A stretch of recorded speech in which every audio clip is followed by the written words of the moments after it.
അതിനുവേണ്ടി നമ്മിലേക്ക് എല്ലാ ഫലങ്ങളുമായതാ പരിശുദ്ധാത്മാവിനെ നമുക്ക് നൽകി കഴിഞ്ഞിരിക്കുന്നു. ഈ പരിശുദ്ധാത്മാവ് എല്ലാ വരദാന ഫലങ്ങളോടും കൂടെ തന്നെയാണ് നമ്മിൽ വസിക്കുന്നത്. അതിനെല്ലാം തുറന്ന് അത് പ്രവർത്തിക്കുന്നതിന് വേണ്ടി നമുക്ക് പ്രാർത്ഥിക്കാം.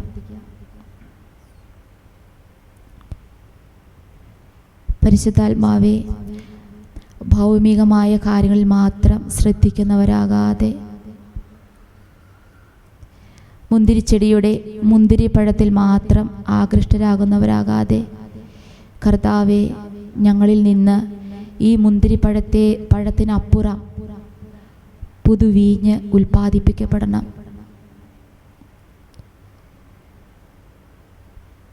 പക്ഷേ ആ പുതിയ വീഞ്ഞ് ഉൽപ്പാദിപ്പിക്കപ്പെടണമെങ്കിൽ മുന്തിരി ചക്കിലൂടെ കടന്നു പോകണം.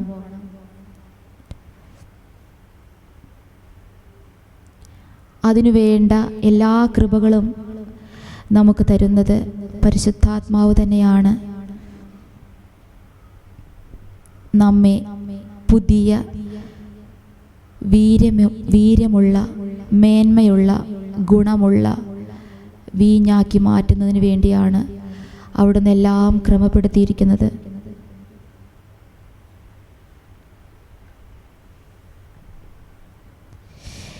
എസെക്കിയേൽ പ്രവാചകന്റെ പുസ്തകത്തിൽ നാം ഇപ്രകാരം വായിക്കുന്നുണ്ട്: കർത്താവ് എന്നോട് അരുളി ചെയ്തു, മനുഷ്യപുത്ര, മുന്തിരിത്തണ്ടിന് മറ്റു വൃക്ഷങ്ങളെക്കാൾ എന്തു മേന്മ? അതിൻ്റെ ശാഖകൾക്ക് വനത്തിലെ വൃക്ഷങ്ങളുടെ ശാഖകളേക്കാൾ എന്ത് ശ്രേഷ്ഠത? എന്തെങ്കിലും നിർമ്മിക്കാൻ അതിൻ്റെ തടി ഉപയോഗിക്കാറുണ്ടോ? പാത്രം തൂക്കിയിടാനുള്ള കൊളുത്ത് അതിൽ നിന്നുണ്ടാക്കാറുണ്ടോ? വിറകായി തീയിലിടുമ്പോൾ അതിൻ്റെ രണ്ടറ്റവും കത്തി മധ്യഭാഗം കരിഞ്ഞാൽ അത് എന്തിനെങ്കിലും പ്രയോജനപ്പെടുമോ? മുന്തിരിത്തണ്ട് കത്തിക്കരിഞ്ഞ ശേഷം പോലും മറ്റൊന്നിനും അത് ഉപയോഗിക്കുന്നില്ല. മുന്തിരിത്തണ്ടിൻ്റെ ഒരേയൊരു ഗുണമാണ് തായ്തണ്ടിനോട് ചേർന്ന് നിന്ന് വീര്യമേറിയ വീഞ്ഞുൽപ്പാദിപ്പിക്കുക എന്നത്. അതാണ് അതിൻ്റെ ധർമ്മം. ഈശോ തൻ്റെ അന്ത്യത്താഴത്തിന് ശേഷം നമ്മോട് അവസാനമായി പറഞ്ഞ ഉപമയാണിത്: ഞാൻ സാക്ഷാൽ മുന്തിരിച്ചെടിയും എൻ്റെ പിതാവ് കൃഷിക്കാരനുമാണ്. നിങ്ങൾ എന്നിലും വസിക്കുവിൻ, ഞാൻ നിങ്ങളിലും വസിക്കും. മുന്തിരിച്ചെടിയിൽ നിലനിൽക്കാതെ ശാഖയ്ക്ക് സ്വയമേവ ഫലം പുറപ്പെടുവിക്കാൻ സാധിക്കാത്തതുപോലെ എന്നിൽ വസിക്കുന്നില്ലെങ്കിൽ നിങ്ങൾക്കും സാധിക്കുകയില്ല. ഞാൻ മുന്തിരിച്ചെടിയും നിങ്ങൾ ശാഖകളുമാണ്. ആരെന്നിലും ഞാൻ അവനിലും വസിക്കുന്നുവോ അവൻ ഏറെ ഫലം പുറപ്പെടുവിക്കുന്നു. എന്നെ കൂടാതെ നിങ്ങൾക്ക് ഒന്നും ചെയ്യാൻ കഴിയുകയില്ല. ഒരു മുന്തിരിത്തണ്ട് മറ്റ് ഒരു പ്രവർത്തനത്തിനും ഉപയോഗിക്കുന്നില്ല.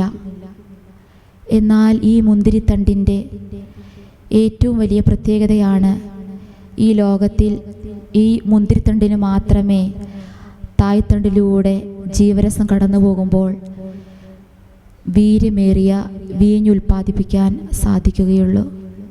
മറ്റൊരു വൃക്ഷത്തിൻ്റെ ശാഖയ്ക്കും അത് സാധിക്കില്ല.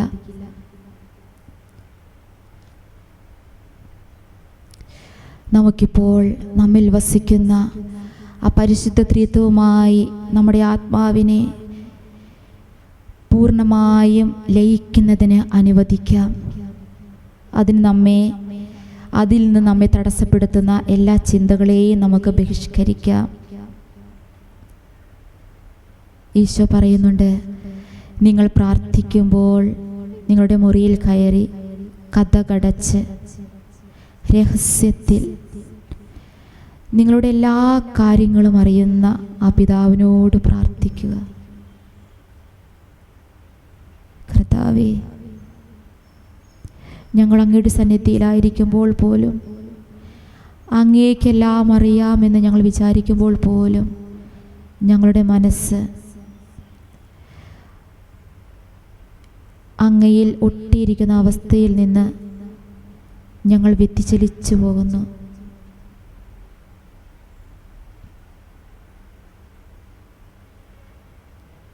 ഞങ്ങളെ താങ്ങി നിർത്തണമേ. ഞങ്ങളിലേക്ക് വെള്ളച്ചാട്ടം പോലെ അങ്ങയുടെ കൃപ ഒഴുക്കണമേ പരിശുദ്ധാത്മാവേ. ഞങ്ങളുടെ ബലഹീനതകളിലേക്ക് കർത്താവേ, ഞങ്ങളാകുന്ന ഈ ശാഖയിലൂടെ തായ്തണ്ടിൽ നിന്ന് ജീവരസം ഒഴുകുന്നത് സ്വീകരിക്കുവാൻ ഞങ്ങളെ ശക്തരാക്കണമേ, ഞങ്ങളെ ശക്തിപ്പെടുത്തണമേ.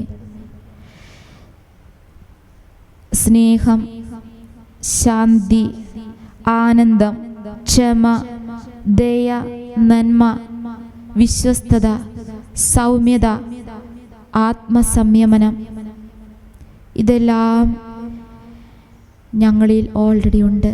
കാരണം ഈശോയിൽ നിന്ന് തായ്തണ്ടിലും ശാഖയിലും ഒഴുകുന്നത് ഒരേ ജീവരസമാണ്, അതിന് വ്യത്യാസമില്ല.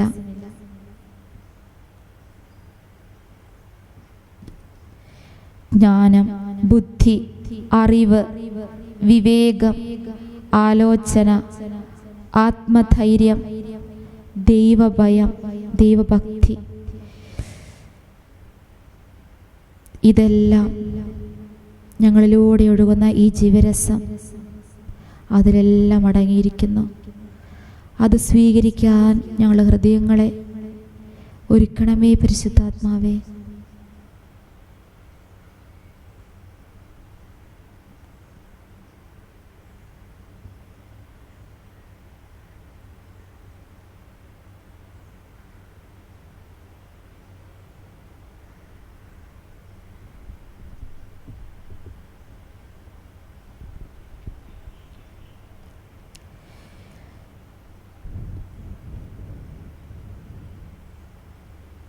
നല്ല ഫലം പുറപ്പെടുവിക്കുന്നതിനും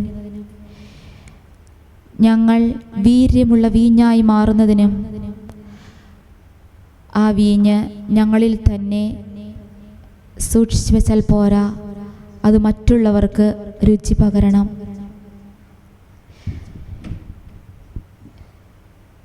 നിങ്ങൾ ഭൂമിയുടെ ഉപ്പാണ്, ലോകത്തിൻ്റെ പ്രകാശമാണ് എന്നെല്ലാം അങ്ങ് പറഞ്ഞു.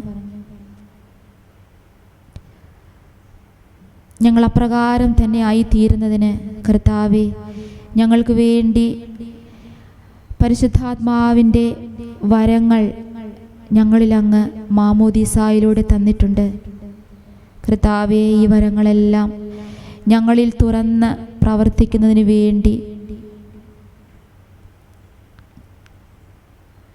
കർത്താവേ, ഞങ്ങളുടെ ബുദ്ധിയെയും ഞങ്ങളുടെ ചിന്തകളെയും അതിനെല്ലാം പരിശുദ്ധാത്മാവിന് നമ്മിൽ പ്രവർത്തിക്കത്തക്ക വിധം വിട്ടുകൊടുത്തുകൊണ്ട് ഈ വരങ്ങളെല്ലാം നമ്മിൽ അഭിഷേകമാകണമേ നമുക്ക് പ്രാർത്ഥിക്കാം. ജ്ഞാനത്തിൻ്റെ വചനം, വിവേകത്തിൻ്റെ വചനം, ആത്മാക്കളെ വിവേചിച്ചറിയുന്നതിനുള്ള വരം, ഭാഷാവരം, വ്യാഖ്യാനവരം, വിശ്വാസവരം, രോഗശാന്തിവരം, അത്ഭുതങ്ങളും അടയാളങ്ങളും പ്രവർത്തിക്കുന്നതിനുള്ള വരം, പ്രബോധനവരം, ശുശ്രൂഷാവരം, മധ്യസ്ഥ പ്രാർത്ഥനാവരം, പ്രഘോഷണവരം, ഗാനശുശ്രൂഷ ചെയ്യുന്നതിനുള്ള വരം, ഇവയെല്ലാം നമ്മിൽ അഭിഷേകമാകുന്നതിന് വേണ്ടി നമുക്ക് പ്രാർത്ഥിക്കാം.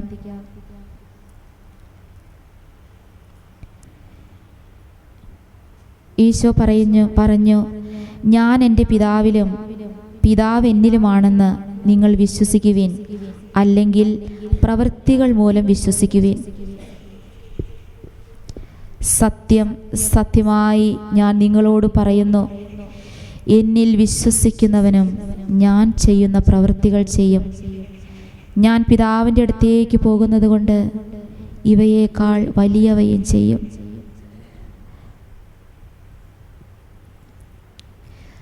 നമ്മുടെ ബുദ്ധിയിൽ ഉരുത്തിരിഞ്ഞ് വരുന്നവ എന്നതിനേക്കാളുപരി അതിനേക്കാൾ വലിയ വലിയ കൃപകളും ദാനങ്ങളുമെല്ലാം ഇപ്പോഴും പിതാവ് നമുക്ക് വേണ്ടി ഒരുക്കി വച്ചിരിക്കുന്നു. ഇനിയും പുതിയ പുതിയ ശുശ്രൂഷ മേഖലകൾ തുറക്കപ്പെടണം. രാജ്യത്തിൻ്റെ സുവിശേഷം ലോകം മുഴുവനും പ്രഘോഷിക്കപ്പെടുന്നതിന് വേണ്ടി ഇനിയും പുതിയ പുതിയ ശുശ്രൂഷ മേഖലകൾ തുറക്കപ്പെടണം. അതിന് ശുശ്രൂഷകരെ ദൈവത്തിന് ആവശ്യമുണ്ട്. നിരന്തരം അവിടുന്ന് നമ്മെ വിളിച്ചുകൊണ്ടിരിക്കുന്നു. അതിനാൽ രാജ്യത്തിൻ്റെ സുവിശേഷം, കരുണയുടെ സുവിശേഷം ലോകം മുഴുവനും പ്രഘോഷിക്കപ്പെടുന്നതിന് വേണ്ടി കർത്താവേ, ഞങ്ങളെ ഒരു ഉപകരണമാക്കണമേ എന്ന് പ്രാർത്ഥിക്കാം. അതിനുവേണ്ടി കർത്താവേ, ഞങ്ങൾ ആഗ്രഹിക്കുന്ന വരദാനങ്ങളല്ല, അങ്ങ് ഞങ്ങൾക്കൊരുക്കി വച്ചിരിക്കുന്നവ അങ്ങ് ഞങ്ങൾക്ക് തരണമേ. ഈ ഒരു മനോഭാവത്തോടു കൂടി അവിടുത്തെ സന്നിധിയിലായിരിക്കാം. സ്നേഹം, ശാന്തി, ആനന്ദത്താൽ, ക്ഷമയാൽ, ദയയാൽ, നന്മയാൽ. സ്നേഹം, ശാന്തി, ആനന്ദത്താൽ, ക്ഷമയാൽ, ദയയാൽ, നന്മയാൽ എൻ ഹൃദയം നിറയ്ക്കേണമേ. വിശ്വസ്തതയും സൗമ്യതയും ആത്മസംയമനവുമേകി എന്നിൽ. വിശ്വസ്തതയും സൗമ്യതയും ആത്മസംയമനവുമേകി എന്നിൽ പുതുചൈതന്യം ചൊരിയേണമേ. പുതുചൈതന്യം ചൊരിയേണമേ.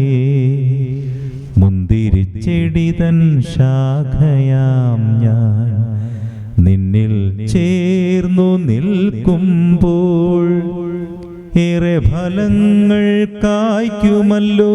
എൻ പിതാവിനാനന്ദമേറുമല്ലോ.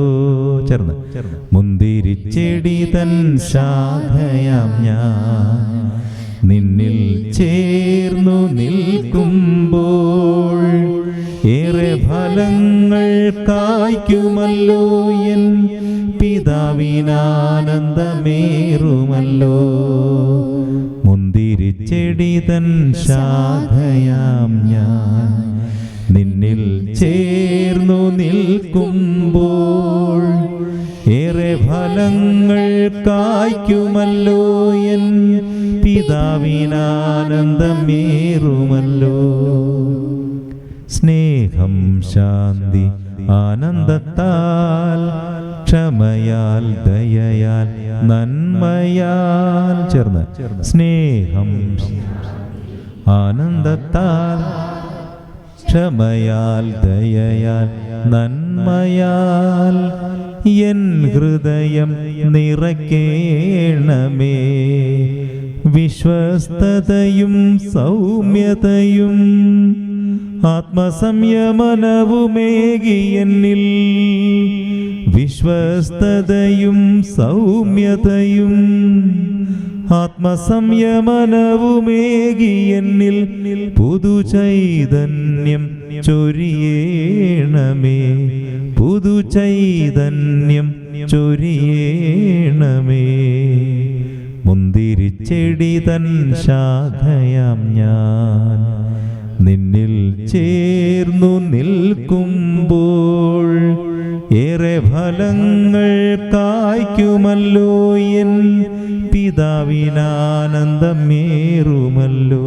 എൻ പിതാവിനാനന്ദമേറുമല്ലോ.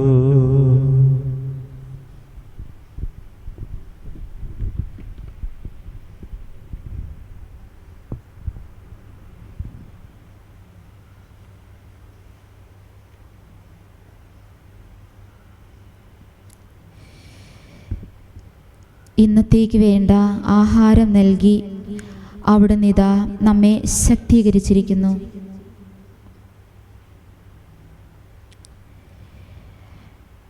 ഞങ്ങളുടെ കടക്കാരോട് ഞങ്ങൾ ക്ഷമിച്ചിരിക്കുന്നത് പോലെ ഞങ്ങളുടെ കടങ്ങളും പാപങ്ങളും ഞങ്ങളോട് ക്ഷമിക്കണമേ എന്ന് നാം പ്രാർത്ഥിക്കുന്നുണ്ട്.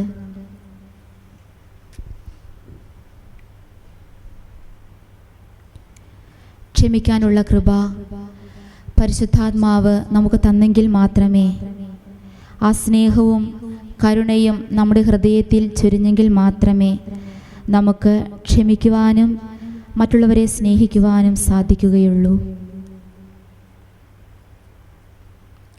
സ്വർഗസ്ഥനായ പിതാവേ എന്ന പ്രാർത്ഥന വിശുദ്ധ ലൂക്കായുടെ സുവിശേഷത്തിലുള്ളത് മറ്റുള്ള പ്രാർത്ഥനകളിൽ നിന്ന് വ്യത്യസ്തമാണ്. ഞങ്ങളുടെ പാപങ്ങൾ ഞങ്ങളോട് ക്ഷമിക്കണമേ, എന്തെന്നാൽ ഞങ്ങളുടെ കടക്കാരോട് ഞങ്ങളും ക്ഷമിക്കുന്നു. ഈ പ്രാർത്ഥന ഇതിൻ്റെ ഒറിജിനൽ ഗ്രീക്ക് മൂലത്തിൽ ഇപ്രകാരമാണ്: ഞങ്ങളുടെ കടക്കാരോട് ഞങ്ങൾ ക്ഷമിക്കേണ്ടതിന് ഞങ്ങളുടെ കടങ്ങൾ ഞങ്ങളോട് ക്ഷമിക്കണമേ എന്ന്. അതിൻ്റെ അർത്ഥം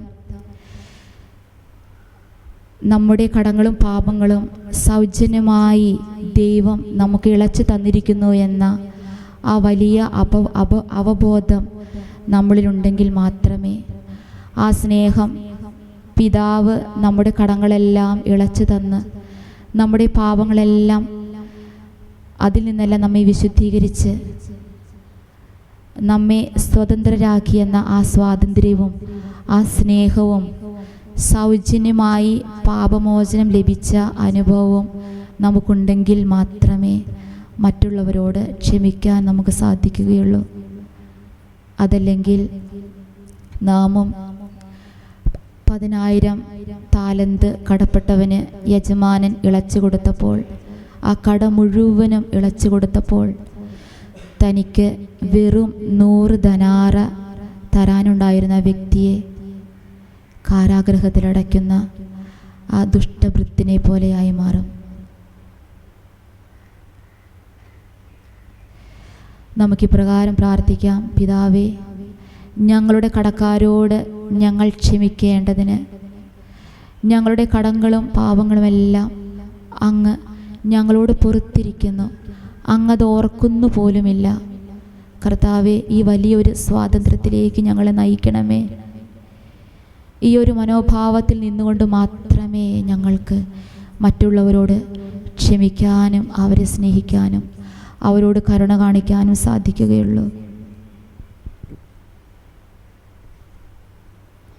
അതിനുവേണ്ടി നമുക്ക് നമ്മുടെ പാപത്തെക്കുറിച്ച് പശ്ചാത്തപിക്കാം. പശ്ചാത്താപവും പരിശുദ്ധാത്മാവിൻ്റെ ദാനമാണ്. നാം അതിനു വേണ്ടി പ്രാർത്ഥിക്കണം.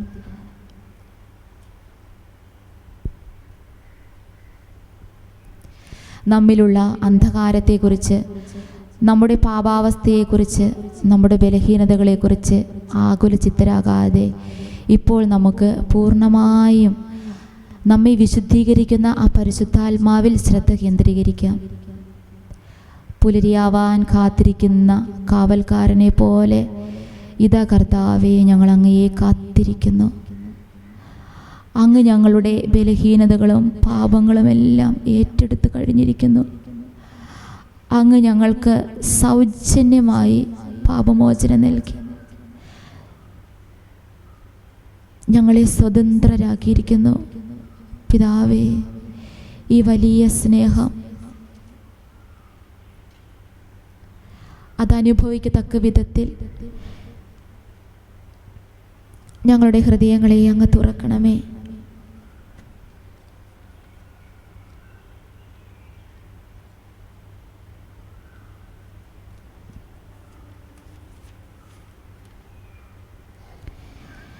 ദൈവം തൻ്റെ പുത്രനെ ഈ ലോകത്തിലേക്ക് അയച്ചത് ലോകത്തെ ശിക്ഷയ്ക്ക് വിധിക്കാനല്ല, പ്രത്യുത അവൻ വഴി ലോകം രക്ഷ പ്രാപിക്കാനാണ്.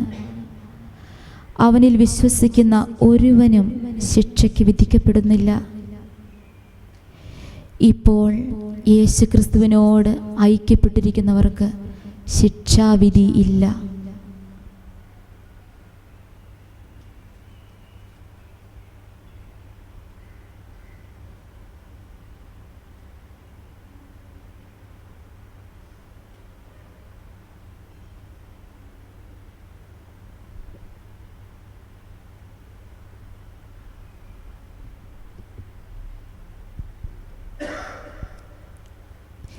ഈ ഒരു ആത്മവിശ്വാസത്തോടെ ഈ വചനത്തിലെല്ലാം വിശ്വസിച്ചുകൊണ്ട് നമ്മെ സ്നേഹിക്കുന്ന ആ ഈശോയുടെ സ്വരം ശ്രവിക്കാൻ നമുക്കൊരുങ്ങാം. ഇപ്രകാരം നമുക്ക് പ്രാർത്ഥിക്കാം. ഞങ്ങളിൽ ലയിച്ചിരിക്കുന്ന ഈശോയെ, ഞങ്ങളോട് സംസാരിക്കണമേ. നാം ഇന്നലെ ചെയ്തതുപോലെ ഇപ്പോൾ ഓരോരുത്തരും അവരവരുടെ ബൈബിളിലെ പുതിയ നിയമഭാഗം തുറന്ന് ഈശോ നമ്മോട് സംസാരിക്കുന്ന ഒരു ഭാഗം എടുത്ത് വായിക്കുക.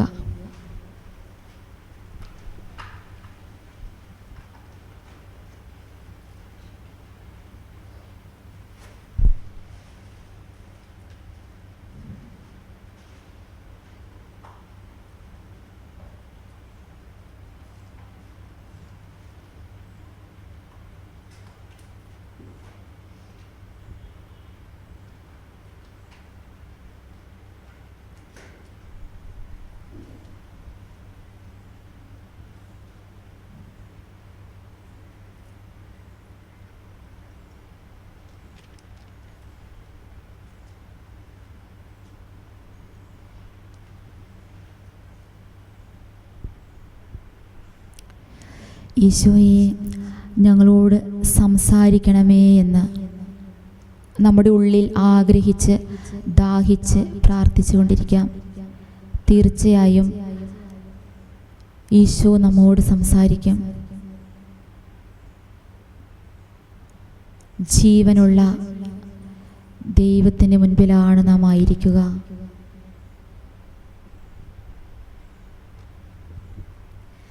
ദൈവത്തിൻ്റെ വചനം സജീവവും ഊർജ്ജസ്വലവുമാണെന്ന് നാം വായിക്കുന്നുണ്ട്. സജീവം, ജീവിക്കുന്ന വചനമാണത്.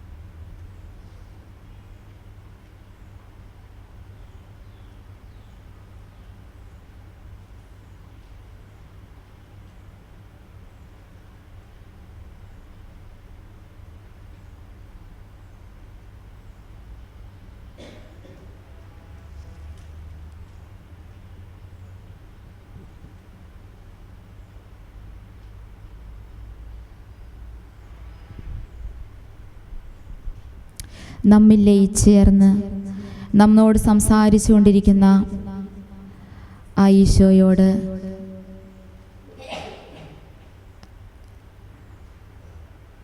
ആ ഈശോയുടെ പക്കൽ ഇപ്പോൾ പരിശുദ്ധാത്മാവ് എന്തിനെല്ലാം വേണ്ടിയാണോ മധ്യസ്ഥം വഹിക്കാൻ ഓരോരുത്തരോടും വ്യക്തിപരമായി ആവശ്യപ്പെടുന്നത്, ആ മേഖലയെ പരിശുദ്ധാത്മാവിൻ്റെ മുൻപിൽ സമർപ്പിച്ചുകൊണ്ട്,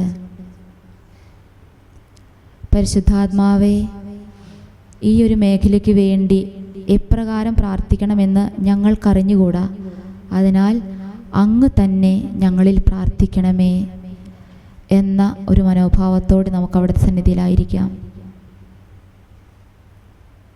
പരിശുദ്ധാത്മാവ് നാം സമർപ്പിക്കുന്ന എല്ലാ മേഖലകൾക്കും വേണ്ടി ദൈവഹിതമനുസരിച്ച് മധ്യസ്ഥം വഹിക്കുന്നു. നമുക്കത് വിശ്വസിക്കാം. വിശ്വസിച്ച് അവിടുത്തെ സന്നിധിയിൽ അല്പസമയമായിരിക്കാം.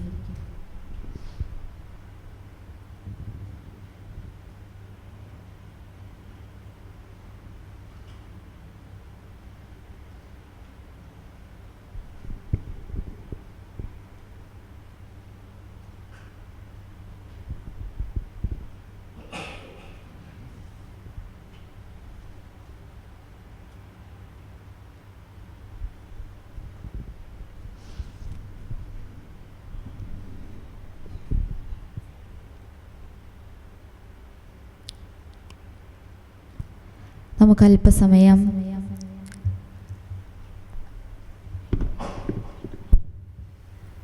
നമുക്ക്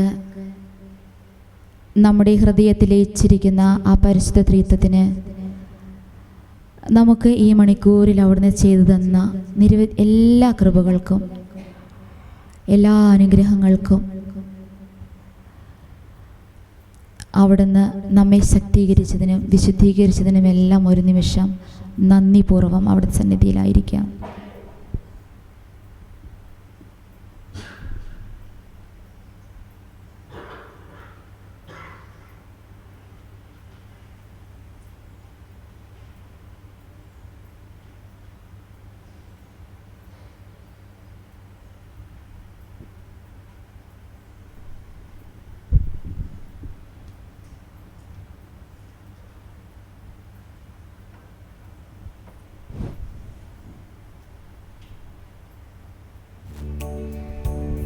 നമുക്ക് മുട്ടുകുത്തി ദിവ്യകാരുണ്യ ആശീർവാദത്തിനായി.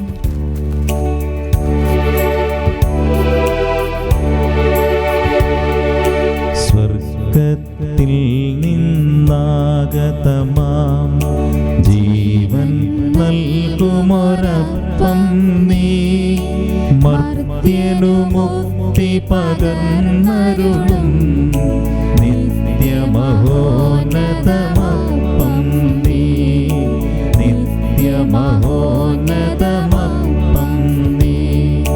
മാനവരേ മോദമോടെ നാഥനെ വാഴ്ത്തി പാടിടുവിൻ, ദൈവത്തിൻ പരിപാവനമാ സന്നിധി ചേർന്നു വണങ്ങിടുവിൻ, സന്നിധി ചേർന്നു വണങ്ങിടുവിൻ. സ്വർഗത്തിൽ നിന്നാഗതമാം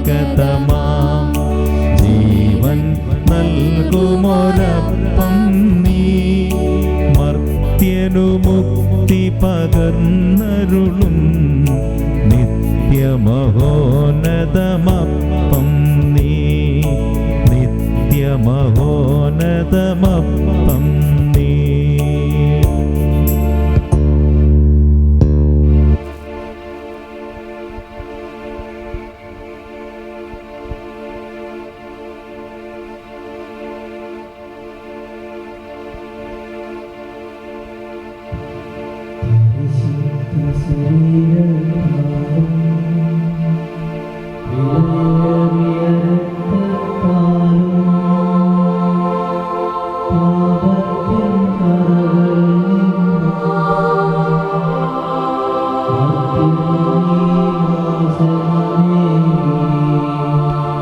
സകലേശാ ദിവ്യകടാക്ഷം തൂകണമേ വത്സലസുതരിൽ, നിർമ്മലരായി ജീവിച്ചിടുവാൻ ചിന്തണമേ ദിവ്യവരങ്ങൾ.